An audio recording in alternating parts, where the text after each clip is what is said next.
4। उसका पहला क्वेश्चन क्या लिखा है, बताइए कथन सत्य है या असत्य। सभी आयत वर्ग होते हैं। अब आयत का स्ट्रक्चर कैसा रहता है आपका, ऐसा जो कि वर्ग नहीं हो सकता, क्योंकि आयत में आमने सामने की भुजाएं बराबर होती, चारों भुजाएं बराबर नहीं होती है, इसलिए ये क्या आएगा आपका असत्य। दूसरा क्या बोल रहा है उसने, सभी सम चतुर्भुज समांतर चतुर्भुज होते हैं। सभी सम चतुर्भुज जो रहते हैं, सम चतुर्भुज का स्ट्रक्चर रहता है ऐसा। तो समांतर चतुर्भुज ये कहता है कि आमने सामने की भुजाएं समांतर और बराबर होनी चाहिए, तो इसमें तो चारों बराबर रहती है, तो आमने सामने की तो रहेगी ही सही, तो ये क्या आएगा आपका सत्य। तीसरा क्या, सी वाला क्या पूछा है उसने, सभी वर्ग सम चतुर्भुज और आयत होते हैं। हाँ, वर्ग जो रहता है, वर्ग में बहुत सारी मतलब लगभग सारे चतुर्भुजों की प्रॉपर्टी ये लेके घूमता है। वर्ग की चारों भुजाएं बराबर है, आमने सामने की बराबर रहेंगे तो आयत तो बन ही गया। और एक और क्या पूछा उसने, सम चतुर्भुज। सम चतुर्भुज क्या रहता है, उसकी भी चारों भुजाएं बराबर रहती है, पतंग जैसा रहता है, इसको टेढ़ा देखेंगे तो पतंग जैसा ही है, तो ये भी क्या आएगा आपका सत्य। फिर चलते हैं डी वाले पे।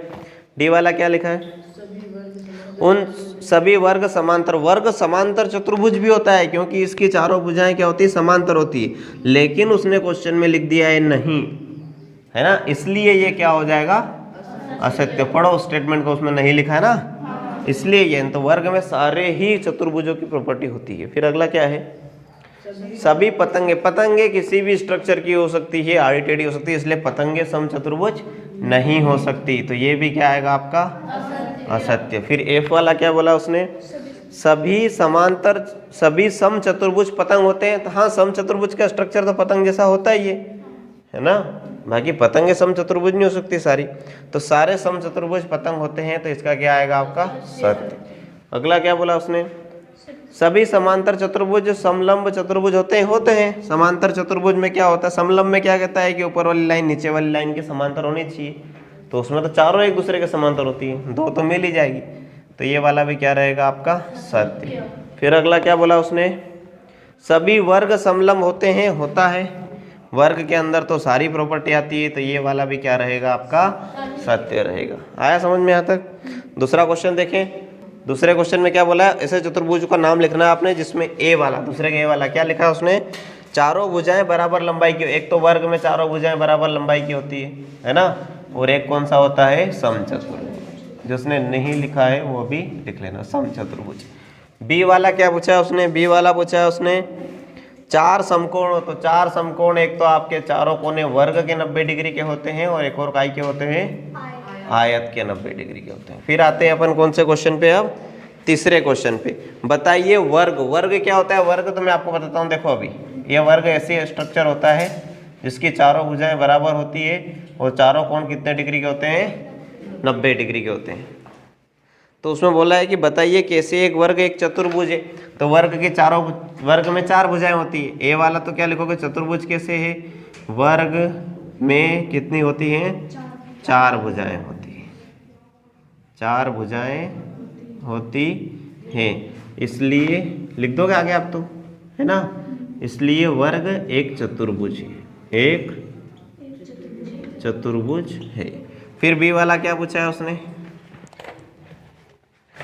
बी वाला क्या पूछा है इसके अंदर उसने, एक समांतर चतुर्भुज है।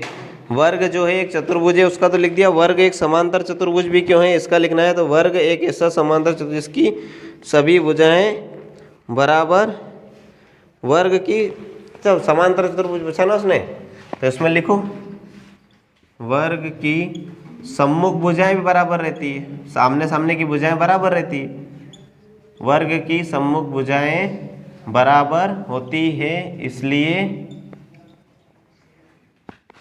यह समांतर चतुर्भुज भी है। क्या है, समांतर चतुर्भुज भी है। फिर है सी वाला। सी वाला क्या पूछा है उसने, सी वाला पूछा है उसने एक सम चतुर्भुज। वर्ग बताइए कि वर्ग एक सम चतुर्भुज क्यों है। इसकी सभी भुजाएं बराबर होती है, सम चतुर्भुज है। वर्ग की सभी भुजाएं, सम का मतलब होता है समान, चतुर्भुज जिसकी चारों भुजाएं समान होती है, तो वर्ग की भी सभी भुजाएं समान होती है। क्या होती है, समान होती है, तो यह एक समचतुर्भुज है। क्या है, ये एक समचतुर्भुज भी है, समांतर चतुर्भुज भी है, समचतुर्भुज भी है। ठीक है, लिख लिया कि वर्ग, अब 3 तो बता दिया आपने, एक वर्ग कैसे, एक चतुर्भुज, एक समांतर चतुर्भुज, एक समचतुर्भुज, एक आयत है। तो आयत में भी क्या होता है, उसके चारों कोण कितने रहते हैं, 90 डिग्री के रहते हैं। तो लिखो वर्ग के चारों कोण समकोण होते हैं। क्या होते हैं, समकोण होते हैं। वर्ग के अंदर सारी प्रॉपर्टी होती है वर्ग। तो यह एक आयत भी है। क्या है ये, आयत भी है। थे क्वेश्चन पे, कौन से वाले क्वेश्चन पे आएंगे अब,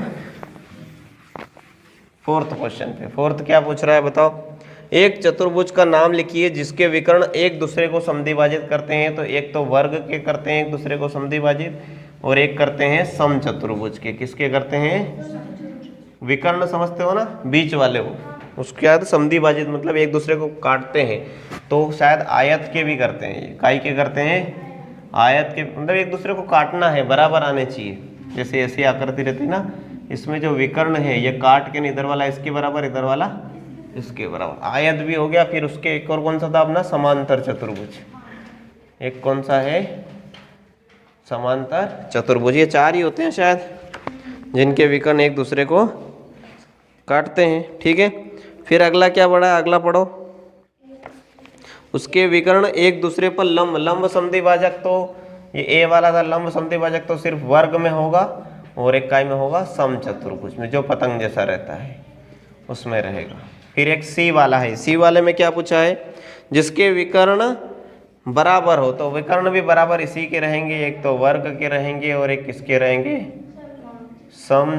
आयत के, काय के रहेंगे, वर्ग के रहेंगे, और आयत के विकर्ण जो अंदर के रहते हैं वो बराबर रहेंगे। लिखा, लिख लिया, किसी को दिक्कत तो नहीं। फिर आते हैं अपन कौन से क्वेश्चन पे, अब 5वें क्वेश्चन। 5वां क्वेश्चन अच्छा क्वेश्चन है। उसने क्या लिखा है कि बताइए एक आयत उत्तल चतुर्भुज कैसे है। उत्तल क्या होता है, उत्तल मतलब मैंने अभी बताया था आपको, उभरा हुआ, है ना। तो आयत के स्ट्रक्चर तो कैसा है, देखो ध्यान से, ऐसा स्ट्रक्चर रहता है। तो ये तो ना तो पिचका हुआ दिख रहा हमको, ना उभरा हुआ दिख रहा। फिर भी इसकी प्रॉपर्टी किसको मैच करती है, उभरे हुए को। क्यों, क्योंकि मैंने अभी हाल आपको बताया था कि जिस भी चतुर्भुज के विकर्ण उसके अभ्यंतर मतलब अंदर ही रहते हैं वो क्या रहता है, उत्तल, उभरा हुआ। और जिसके विकर्ण बाहर निकल जाए वो कैसा रहता है, पिचका हुआ रहता है ना।